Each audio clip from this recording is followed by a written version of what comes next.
ABC 10 News at 7 starts now. President Trump's #1 method of communicating with the American public has been taken away. Good evening, I'm Kimberly Hunt. And I'm Steve Atkinson. Today, Twitter permanently banned the president's personal account, saying he is using it to potentially incite more violence. The president then tried to get around the ban by using the official POTUS account, but his tweets claiming Twitter was coordinating with Democrats to silence him, they were quickly removed.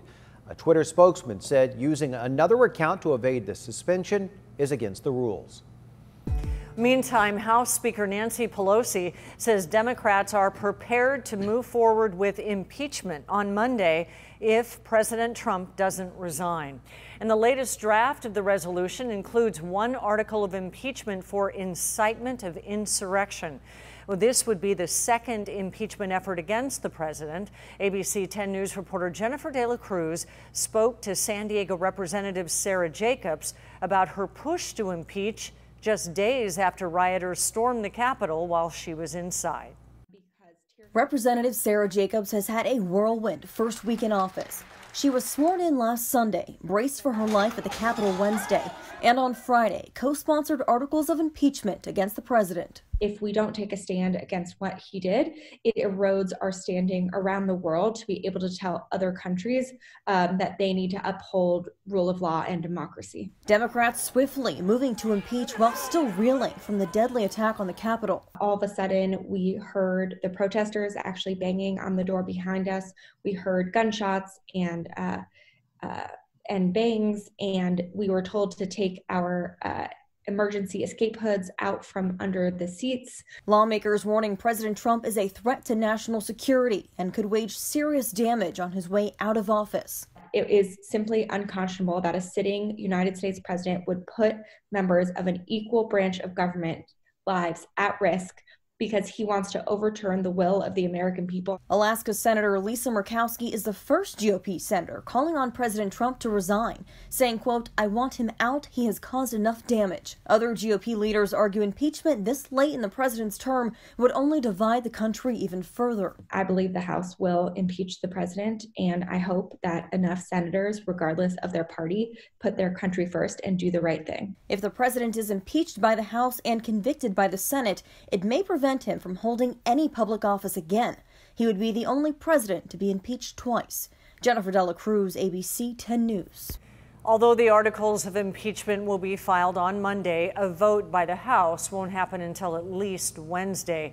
Representative Juan Vargas will be holding an Impeach Trump press conference outside the Hall of Justice tomorrow at 10 a.m. In other news tonight, the city attorney is going after the landlord and organizer of a New Year's rave in Miramar where people were hurt in a stage collapse. Our ABC 10 News reporter Michael Chen has the other illegal events the party organizer allegedly hosted during the pandemic. This was the aftermath of the New Year's Eve rave inside a Miramar warehouse. Liquor bottles and cups scattered everywhere.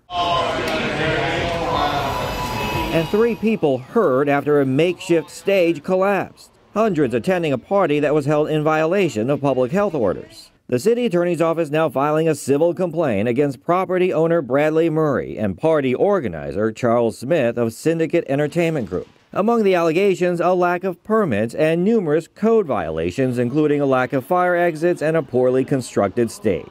The complaint alleges the site has hosted numerous illegal events during the pandemic, including concerts and wrestling matches, all of them streamed online. In a statement, City Attorney Mara Elliott says our office took swift action to hold them accountable and let the public know that the City of San Diego will not tolerate conduct that imperils the health and safety of San Diegans. Elliott is seeking fines described as significant, along with a temporary restraining order and permanent injunction for future events. On an Instagram page identified as Syndicate Entertainment Group, this message posted a week ago. With a heavy heart, I'm making the decision to permanently close business indefinitely. Michael Chen, ABC 10 News. We also reached out to Syndicate Entertainment. We have not heard back for a comment.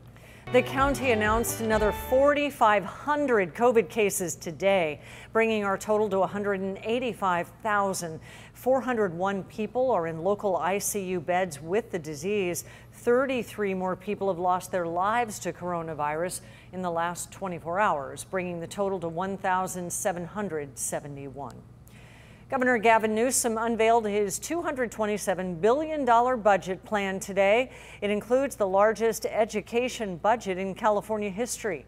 But as ABC 10 News reporter Rena Nakano explains, the money may not help every student in the state.